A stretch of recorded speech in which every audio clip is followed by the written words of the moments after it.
2 दिन से लगातार तेज बारिश शुरू है। सारे पंछी अपने अपने घोंसले में बैठकर बारिश का मजा ले रहे हैं।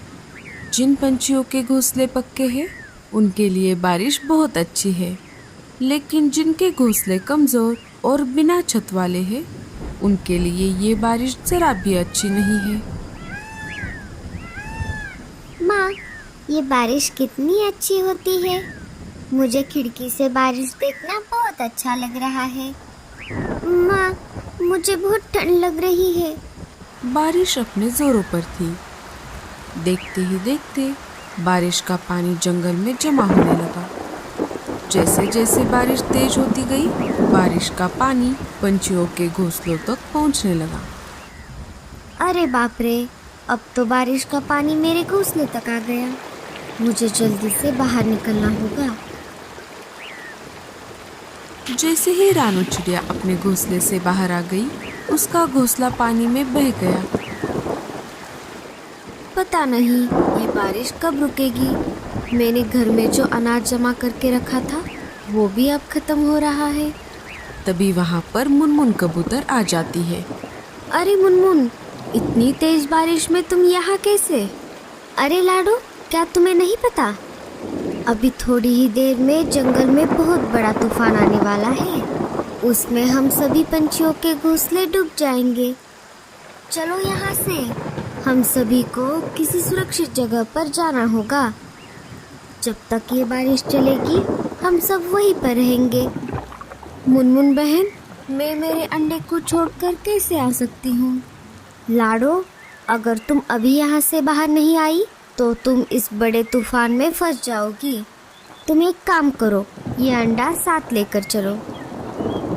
थोड़ी ही देर में लाडू के भी घोंसले में पानी जमा होने लगता है। अरे बाप रे, अब तो हमें बाहर निकलना ही पड़ेगा। लाडो अपने अंडे को अपने पंजों में पकड़कर घोंसले से बाहर आ जाती है। जैसे ही दोनों बाहर आ गई, घोंसला बाढ़ की पानी में बह गया। अरे बाप रे, अच्छा हुआ हम समय रहते ही बाहर आ गए। कालू कौवा भी अपने घोंसले से बाहर आ गया था। कालू कौवा लाडो और मुनमुन के पास आ ही रहा था। तभी लाडो के पंजों से अंडा फिसल जाता है और बाढ़ की पानी में गिर जाता है। जैसे ही कालू ने देखा कि अंडा पानी में गिर गया है, कालू उसे पकड़ने के लिए बाढ़ की पानी में कूद जाता है। कालू ने अंडे को पानी से बाहर निकालने की बहुत कोशिश की, लेकिन पानी का बहाव बहुत ज्यादा था। देखते ही देखते अंडा बहुत दूर चला जाता है। कालू कौवा लाडो के पास आ जाता है। मुझे माफ कर दो लाडो, मैं तुम्हारे अंडे को नहीं बचा पाया। जब तक बारिश चलती रही, सारे पंछी जंगल के बाहर वाले एक गुफा में रहने लगे। कुछ दिनों बाद बारिश कम हो गई। जंगल में बाढ़ का पानी भी धीरे धीरे उतरने लगा। एक एक करके पंछी जंगल में वापस आने लगे और अपना अपना घोंसला फिर से बनाकर रहने लगे। अरे मेरे बेटे, क्या हुआ? मम्मा, दूसरे जंगल से हमारे जंगल में एक नया पंछी का बच्चा हमारे साथ खेलने के लिए आता है। हम दोनों दोस्त बन गए थे, लेकिन आज उसने मेरे साथ झगड़ा किया और मुझे मारा भी। अरे अरे, कौन है वो बदमाश बच्चा जिसने मेरे लाडले बेटे को मारा? चल मेरे साथ, मैं अभी उसे बताती हूँ। नहीं मम्मा, वो मेरे साथ झगड़ा करके अपने जंगल लौट गया। जग्गू मेरे बेटे, तुम चिंता मत करो, अब इस बार वो बदमाश बच्चा जंगल में वापस आएगा। मैं उसका अच्छे से समाचार लूंगी। दूसरे दिन वो बच्चा फिर से जंगल में वापस आ जाता है। आज वो जग्गू के बजाय टुन्ना के साथ खेल रहा था। तभी वहाँ पर गोरी और जग्गू आ जाते हैं। मम्मा, यही है वो जिसने मेरे साथ कल झगड़ा किया था। क्यों रे बदमाश, एक तो तू दूसरे जंगल से आता है और हमारे बच्चों के साथ झगड़ा करता है। क्यों मारा मेरे बेटे को? नहीं आंटी, मैंने आपके बेटे को नहीं मारा, उल्टा उसी ने मेरे साथ कल झगड़ा किया और मुझे मारा। ये देखिए, मेरे सिर पर चोट भी आ गई है।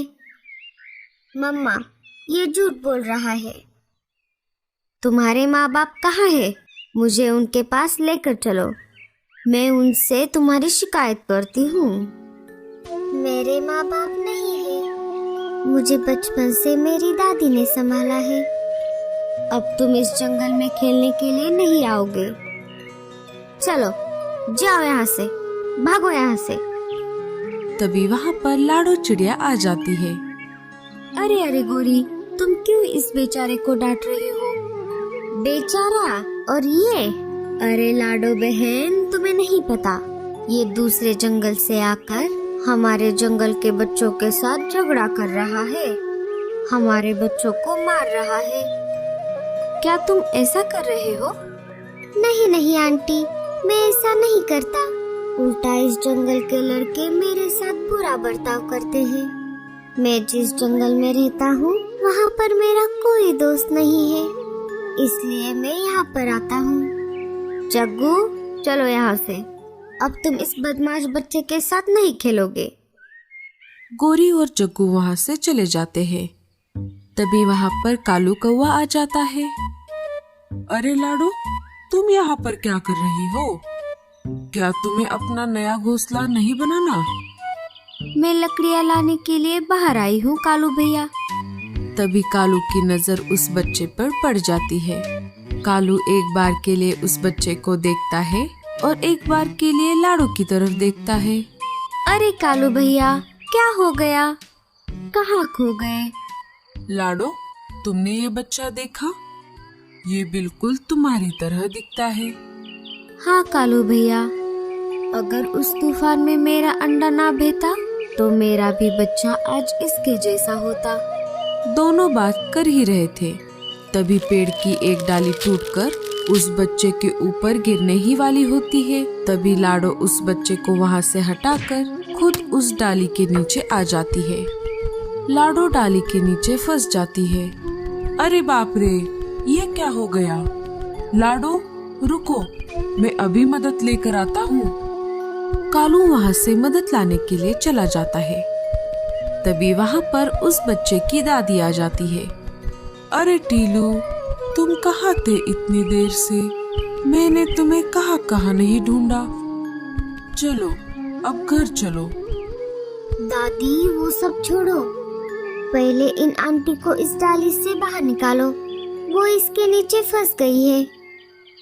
दादी लाडो के ऊपर से वो डाली हटा देती है। अरे चिड़िया, तुम इस डाली के नीचे कैसे फंस गई? दादी, ये डाली मुझ पे गिरने वाली थी, लेकिन मुझे बचाने के चक्कर में ये डाली इन्होंने अपने ऊपर ली। तुम्हारा बहुत बहुत शुक्रिया चिड़िया, तुम्हारी वजह से आज मेरे टीलू की जान बच गई। कोई बात नहीं, ये तो मेरा फर्ज था। दादी, एक बात बताइए, आपको ये चिड़िया का बच्चा कहाँ पर मिला? अभी कुछ महीने पहले जब तेज बारिश हुई थी, उसके साथ साथ तूफान भी आया था। इस जंगल में जो नदी बहती है, वो नदी मैं जहाँ पर रहती हूँ वहाँ से भी गुजरती है। मैं उसी नदी के पास एक कुटिया में रहती हूँ। एक दिन मैं पानी लाने के लिए नदी की तरफ गई थी, तब एक अंडा मुझे उस नदी में बहता हुआ दिखाई दिया। मैं वो अंडा मेरे साथ घर लेकर आई। ये बच्चा उसी अंडे से बाहर निकला था, तब से मैं उसे पाल रही हूँ। लाडो, क्या तुम भी वही सोच रही हो जो मैं सोच रहा हूँ? हाँ हाँ कालू भैया। कालू सारी बातें दादी को बता देता है। ये तो बहुत अच्छा हुआ, मुझे बहुत चिंता थी। मैं इस बच्चे को पूरी जिंदगी अकेले कैसे पालूंगी, क्योंकि ये एक चिड़िया का बच्चा है और मैं तो एक इंसान हूँ। दादी, आपका बहुत बहुत शुक्रिया। आपकी वजह से मुझे मेरा खोया हुआ बेटा वापस मिल गया। टीलू भी अपने माँ से मिलकर बहुत खुश हुआ था। देखा तुमने लाडो, ऊपर वाले के घर देर है लेकिन अंधेर नहीं। लेकिन लाडो, अब तुम अपना घोंसला कैसे बनाओगी? तुम तो घायल हो गई हो। कोई बात नहीं चिड़िया, मैं तुम्हारी मदद करूंगी। चिड़िया, इस शीशी में जो पानी है वो कोई मामूली पानी नहीं है। इस पानी को तुम जिस किसी भी चीज पर छिड़कोगी वो अपने आकार से 100 गुना ज्यादा बड़ा हो जाएगा। अब मैं चलती हूँ। मैं तुम सबसे मिलने के लिए दोबारा आऊंगी। दादी को टीलू को छोड़कर जाने का मन नहीं कर रहा था, लेकिन फिर भी वो दिल पर पत्थर रख के वहाँ से चली गई। लाडो उस पानी को पास वाले एक पेड़ पर लगे एक सेब पर छिड़कती है। थोड़ी ही देर में वो सेब अपने आकार से 100 गुना बड़ा हो जाता है। गूंगा मौसी उस सेब को पूरा अंदर से खा जाती है और लाडो के लिए एक अच्छा सा घर बना देती है। लाडो और टीलू उस सेब के घर में खुशी खुशी अपनी जिंदगी बिताने लगते हैं। तो दोस्तों, कैसी लगी आपको हमारी ये कहानी?